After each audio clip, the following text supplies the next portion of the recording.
So I guess when I was 5 or 6 years old, that's when I really found out I had bipolar, and anxiety was mixed along in it. So I could be pitching a game and I could be throwing strikes. Nobody could hit the ball, you know? And all of a sudden, my face would get red, my heart would start thumping, and I couldn't think. I would have anxiety attacks and there would be no reason behind them. The whole fight thing, I had fought it and fought it and fought it. Same with the bipolar, you know, I'd gone to doctors and fought it and fought it, and eventually, you know, I'm not gonna fight anymore. I'm just gonna run from it. I remember specifically walking into my mom's bathroom, telling her, I don't wanna try these medications anymore because they don't work. I mean, they didn't work. I said, I'm gonna try to go back to school, 7th grade. I would go, I'd have an anxiety attack and I would just walk out, you know. I remember one day, someone was smoking some weed and I just smoked something with them, and it pretty much was an instantaneous, nothing mattered.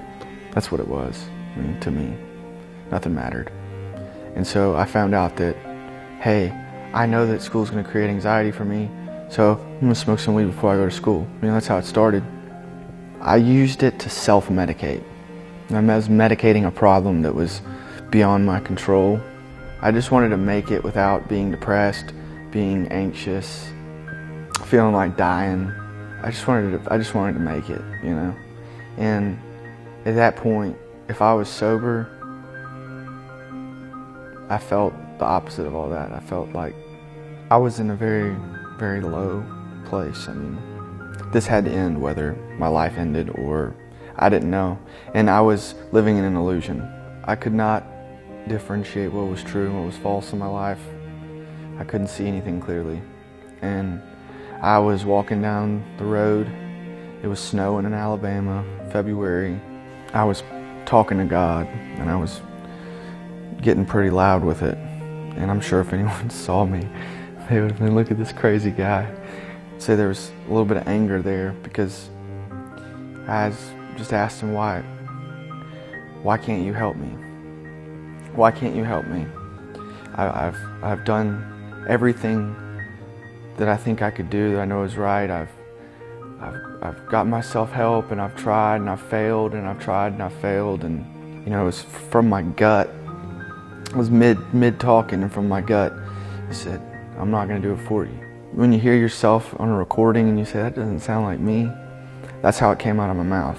I heard my own voice, but it wasn't my own voice. I said, I'm not going to do it for you. And I, you know, responded to that in my head, and I said, well, you're not going to do it for me. And then it was a second, like it was like I threw it up, you know. It was like, I'm going to help you. And you know, it was those two things that were said to me. I'm not going to do it for you, but I'll help you. And it was just inspiration that I've never had in my life. I went and, you know, it was right then I went and asked my parents for help, and, you know, instead of wanting it and then 30 minutes later being like, well, you know, I don't need it, or lying to myself, I mean, it was a constant, like, I need help, and will you please help me? My sobriety started and my life started, and it's been changing and getting better and better and better ever since then. You know, looking back now, I can see that he was helping me and had been helping me, and that his help was all around me. He put things in my heart that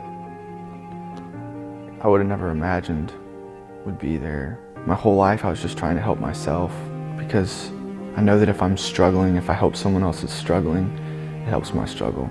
If I go and help another human with the same thing, somehow it helps what I have. And it's selfless and selfish at the same time, somehow. All the things that were bad, that controlled my life, I wouldn't say they're not there, but